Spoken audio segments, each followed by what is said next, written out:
नमस्कार दोस्तों, मैं आकाश सहरवार आपके अपने YouTube चैनल 5G नॉलेज भंडार में आप सभी का स्वागत करता हूं। दोस्तों, जैसा कि आप सभी को ज्ञात है कि SBI PO का नोटिफिकेशन आउट हो चुका है। जी हाँ मेरे दोस्तों, स्टेट बैंक ऑफ इंडिया में प्रोबेशनरी ऑफिसर बनने का ये सुनहरा अवसर है और अभी जो है 600 पोस्ट जो हैं आई हुई हैं। इसका नोटिफिकेशन दोस्तों आउट हो चुका है। आप सभी से मुझे उम्मीद है कि आप जो है इसमें आवेदन जरूर करेंगे। ये सरकारी नौकरी पाने का सबसे अच्छा मौका है और इसमें आपके लिए इस बार जो है पदों की संख्या भी अच्छी है। 600 पोस्ट आई हुई हैं ऑल इंडिया लेवल पर। 27 दिसंबर से 16 जनवरी तक आप इसके लिए आवेदन कर सकते हैं। कब से आवेदन और कब तक कर सकते हैं दोस्तों, सबसे बड़ी बात जो सामने आती है कि इसके आवेदन करने के लिए योग्यता क्या होगी। तो दोस्तों, इसके लिए मात्र आपके लिए ग्रेजुएट होना आवश्यक है। जी हाँ दोस्तों, केवल यदि आप स्नातक हैं, आप ग्रेजुएट हैं, किसी भी स्ट्रीम में यदि आपने ग्रेजुएशन की हुई है, भारत की किसी भी यूनिवर्सिटी से किसी भी स्ट्रीम में, इन एनी स्ट्रीम यदि आप ग्रेजुएट हैं तो आप इसके लिए आवेदन कर सकते हैं दोस्तों। तो दोस्तों, कैटेगरी वाइज वैकेंसी की बात करें अगर, तो एससी में इस बार 87 वैकेंसी आई हुई हैं। जी हाँ दोस्तों, एससी कैटेगरी में 87 वैकेंसी हैं। एसटी कैटेगरी में 57 वैकेंसी हैं। ओबीसी के लिए 158 158 वैकेंसी हैं। ईडब्ल्यूएस में 58 वैकेंसी हैं और यूआर जनरल के लिए दोस्तों 240 वैकेंसी इस बार अलॉट हुई हैं। तो दोस्तों, इस प्रकार से जो है 600 वैकेंसी आई हुई हैं स्टेट बैंक ऑफ इंडिया में प्रोबेशनरी ऑफिसर के लिए कि कब से कब तक एग्जाम फॉर्म भर सकते हैं, कब इसका प्रिलिमिनरी एग्जाम होगा, कब इसका मेन होगा, है ना, और कितने इसके चरण होते हैं, कितने स्टेज में जो है ये परीक्षा पूरी होती है। चलिए जानते हैं। जैसा कि नोटिफिकेशन में लिखा हुआ है, मैं आपको बता देता हूँ। Online registration including editing and modification of application by candidates is 27 December to 16 January 2025। जी हाँ दोस्तों, 27 दिसंबर 2024 से लेकर 16 जनवरी 2025 तक हम इसमें आवेदन कर सकते हैं। इसमें मॉडिफिकेशन और एडिटिंग भी कर सकते हैं। ठीक है।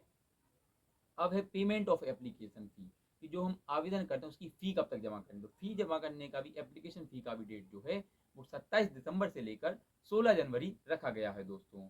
अब देखिए, अब है कि इसका जो है प्रीलिमिनरी एग्जामिनेशन, जो फेज 1 का एग्जाम है ना, एसबीआई पीओ में जो फेज 1 का एग्जाम है, तो फेज 1 का एग्जाम कब होगा, इसकी जो टेंटेटिव डेट जैसा कि इसने दी हुई है एसबीआई वालों ने, तो दोस्तों 8 मार्च से 15 मार्च तक। जी हाँ मेरे दोस्तों, 8 मार्च से 15 मार्च तक आप इसमें आवेदन कर सकते हैं। ठीक है, 8 मार्च से 15 मार्च तक आवेदन की तिथि हो गई। अब दोस्तों ये है, यदि प्रीलिमिनरी फेज 1 का जो फेज 1 ऑनलाइन प्रीलिमिनरी एग्जामिनेशन का जो डेट है 8 से 15 मार्च है, तो इसके एडमिट कार्ड कब तक आएंगे। तो दोस्तों, इसके एडमिट कार्ड जो है तीसरे या चौथे वीक में, 3rd और 4th वीक ऑफ फरवरी, इसमें आपको देखने के लिए मिल सकते हैं दोस्तों। और इसकी जो एग्जाम की जो टेंटेटिव डेट है वो 8 से 15 मार्च है, 8 टू 15 मार्च। अब देखिए, इसका जो फेज 1 हो जाएगा, तो फेज 1 का रिजल्ट भी दोस्तों मार्च में आप परीक्षा देंगे 8 से 15 मार्च तक। अप्रैल के महीने में जो है आपको 1 महीने के अंदर ही इसकी जो है रिजल्ट देखने को मिल जाएगा दोस्तों। फेज 1 का रिजल्ट आपको अप्रैल में देखने को मिल जाएगा। अब अप्रैल में जैसे ही फेज 1 का रिजल्ट आएगा, तो दोस्तों इसके बाद जो है ऑनलाइन मेन एग्जामिनेशन फेज 2 शुरू होगा।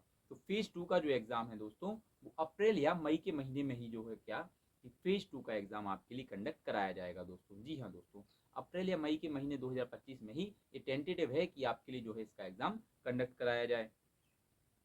इसकी भी जो एग्जाम है, कॉल लेटर जो है सेकेंड वीक, अप्रैल के सेकेंड वीक में जो है कि आपको कॉल लेटर देखने को मिल जाएंगे। फेज 2 के कॉल लेटर अप्रैल के सेकेंड वीक में देखने को मिल जाएंगे, और या तो अप्रैल के महीने में ही या फिर मई के महीने में इसका जो है सेकेंड फेज का एग्जाम हो जाएगा। अब जैसे ही सेकेंड फेज का एग्जाम होगा, तो इसके रिजल्ट की बारी आएगी कि डिक्लेरेशन ऑफ रिजल्ट। रिजल्ट कब तक डिक्लेयर होगा सेकेंड फेज का, तो declaration of result of main examination, ये जो है अप्रैल में आप परीक्षा देंगे और अगले महीने ही मई या जून में ही आपको दोस्तों इसकी जो है डेट, इसका जो रिजल्ट जो है डिक्लेयर हो जाएगा। अधिकतम 1 महीने का समय लगेगा। जी हाँ दोस्तों, 1 महीने में जो है ये परीक्षा जो है आपकी संपन्न हो जाएगी और 1 महीने में ही जो है आपको रिजल्ट देखने को मिल जाएगा। अब जैसे ही फेज 2 का रिजल्ट होगा, फिर फेज 3 होगा। इसमें आपको साइकोमेट्रिक टेस्ट देंगे, आप फेज 3 में आप साइकोमेट्रिक टेस्ट देंगे और साइकोमेट्रिक टेस्ट की जो डेट है वो मई जून के महीने में साइकोमेट्रिक टेस्ट की डेट दी हुई है। इसके अलावा फिर इंटरव्यू और ग्रुप एक्सरसाइजेस हैं, ये भी मई जून के महीने में पूरी हो जाएंगी। और डिक्लेरेशन ऑफ फाइनल रिजल्ट, जो फाइनल रिजल्ट है दोस्तों वो जून तक आपको देखने के लिए मिल जाएगा। अब देखिए, तो जून तक जो है इसका फाइनल रिजल्ट देखने को मिल जाएगा। ठीक है, फिर download of call letters of pre examination training, जनवरी फरवरी में जो है आप प्रीलिमिनरी एग्जामिनेशन की जो ट्रेनिंग है उसके लिए आप कॉल लेटर डाउनलोड कर पाएंगे। Conduct of pre examination training, फरवरी में इसकी प्री एग्जामिनेशन ट्रेनिंग होगी दोस्तों, 1 हफ्ते या फिर 15 दिन की इसकी ट्रेनिंग होती है, बहुत ही नॉर्मल सी ट्रेनिंग होती है प्री एग्जामिनेशन की, वो आपके लिए फरवरी में देखने को मिल जाएगी। ठीक है दोस्तों, और इस प्रकार से जो है आपके लिए जो है शेड्यूल फिक्स किया गया है एसबीआई की तरफ से कि कैसे जो है आपकी परीक्षा किस किस चरणों में जो है परीक्षा आपकी होनी है। अब देखिए, अब है आपने परीक्षा की पैटर्न जान लिए कि फेज 1 में, फेज 1 में ऑनलाइन प्रीलिमिनरी, फिर फेज 2 में ये भी आपके लिए जो है प्रीलिमिनरी में आपको ऑनलाइन मेन एग्जामिनेशन देखने को मिलेगा। फेज 2 में, फेज 3 में आपको साइकोमेट्रिक टेस्ट मिलेगा। फिर साइकोमेट्रिक टेस्ट के बाद फिर आप इंटरव्यू और ग्रुप डिस्कशन होगा। उसके बाद जो है फाइनल रिजल्ट डिक्लेयर होगा एसबीआई पीओ का, स्टेट बैंक ऑफ इंडिया में प्रोविजनरी ऑफिसर बनने का ये सुनहरा अवसर है। अब दोस्तों ये तो हुई इसकी प्रोसेस कि आप किस प्रकार से जो है आप 6 महीने के अंदर नौकरी ले सकते हैं। अब देखिए एलिजिबिलिटी क्राइटेरिया, इसके लिए एलिजिबिलिटी क्या है। तो दोस्तों एलिजिबिलिटी तो वही है, देखिए कैटेगरी अदरवाइज ओबीसी के लिए है ना, एज रिलैक्सेशन जो है 3 ईयर्स है ना, 3 साल के लिए आपको रिलैक्सेशन दिया गया है। ठीक है, सेम ऐसे ही जो है एससी एसटी में आपको 5 साल का जो रिलैक्सेशन दिया गया है अधिकतम उम्र में, है ना, मैक्सिमम एज जो है इतनी हो सकती है। अब देखिए, not below 21 years and not above 30 years age on 1 April 2024। तो 1 अप्रैल 2024 तक आपकी आयु 21 वर्ष से कम नहीं होनी चाहिए और 30 वर्ष से अधिक नहीं होनी चाहिए। यदि आपकी आयु 21 से 30 वर्ष के बीच है तो आप आवेदन कर सकते हैं। लेकिन यदि आप एससी एसटी से बिलोंग करते हैं तो खुशखबरी है, आपके लिए 5 साल का रिलैक्सेशन, मतलब आपकी यदि 35 साल तक भी उम्र है तो आप आवेदन कर सकते हैं। यदि आप ओबीसी से हैं तो दोस्तों आप 33 वर्ष की उम्र तक आप इसमें आवेदन कर सकते हैं। जब तक आपकी उम्र 33 वर्ष है तब तक आप इसमें जो है आवेदन कर सकते हैं दोस्तों। अब इसके अलावा यदि पीडब्ल्यूडी कैंडिडेट्स हैं, है ना, पीडब्ल्यूडी कैंडिडेट्स को, यूआर वालों को 10 साल की छूट है, ओबीसी वालों को 13 साल की छूट है, और यदि पीडब्ल्यूडी एससी एसटी वाले हैं तो उनके लिए 15 साल की रिलैक्सेशन इसमें दिया गया है ना, वो लोग जो है 45 साल तक कर सकते हैं आवेदन। और एक्स सर्विसमैन को 5 साल का रिलैक्सेशन है। तो इस प्रकार से जो है आपके लिए एज लिमिट जो है वैसे तो 21 से 30 है, लेकिन एससी एसटी वालों के लिए 5 साल का रिलैक्सेशन, ओबीसी के लिए 3 साल का रिलैक्सेशन, पीडब्ल्यूडी से है यदि तो आपको 10 से 15 साल तक का रिलैक्सेशन भी मिल सकता है। एक्स सर्विसमैन को केवल और केवल 5 साल का रिलैक्सेशन दिया गया है दोस्तों। ये हो गई एज लिमिट की बात। अब है कि एसेंशियल एकेडमिक क्वालिफिकेशन क्या है दोस्तों। तो इसके लिए देखिए क्वालिफिकेशन है ना, जो क्वालिफिकेशन है एकेडमिक क्वालिफिकेशन है वो क्या है। 30 अप्रैल 2025 तक, 30/04/2025 तक आपकी जो है, देखिए अब आपको बताता हूँ कि इसके लिए आपको क्या क्या चाहिए। Graduation in any discipline from a recognized university or any equivalent qualification recognized as such by the central government. Those who are in the final year or semester of their graduation may also apply provisionally subject to the condition that if called for interview they will have produced proof of having passed the graduation examination on or before 30 April 2025।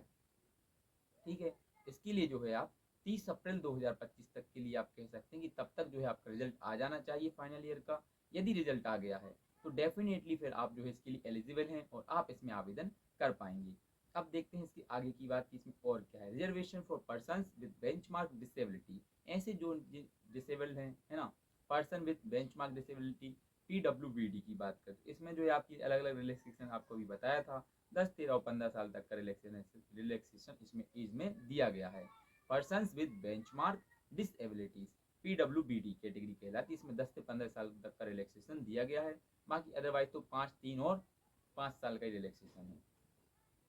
अब इसके बाद जो visual, जो देखने की क्षमता वो क्या, only those visually impaired VI persons who suffer from any one of the following conditions after best correction are eligible to apply. यदि ब्लाइंडनेस है तो क्या है, total absence of sight or, है ना, और विजुअल एक्विटी लेस देन 3/60 और less than 10/200 Snellen in better eye in the better eye with best possible correction, है ना, करेक्शन हो जाए तो उसके बाद जो है एलिजिबल रहेंगे, है ना। तो ये अलग अलग जो है देखने की और सुनने की क्षमताओं में आपके लिए कुछ आपको रिलैक्सेशन है।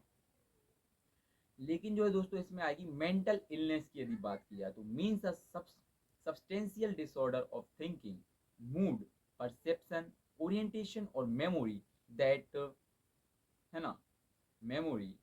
तो इस प्रकार से जो है आपको अलग अलग प्रकार से मेंटल इलनेस भी आपके लिए थोड़ी सी क्या है देखने वाली चीज़ होती है। इसमें आपको जो है फिट होना चाहिए, मेंटल इलनेस नहीं होनी चाहिए। कोई ऑटिज्म स्पेक्ट्रम डिसऑर्डर, कुछ डिसऑर्डर नहीं होती। फिर मल्टीपल डिसेबिलिटीज यदि कुछ है, means multiple disabilities amongst A to D above यदि कुछ है तो उसमें भी प्रॉब्लम ज़्यादा कुछ नहीं है, क्योंकि इसमें रिलैक्सेशन मिल जाएगा। आप पीओ में रहेंगे तो ज़्यादा आपके लिए प्रेशर नहीं रहता है, बाकी सब ठीक है।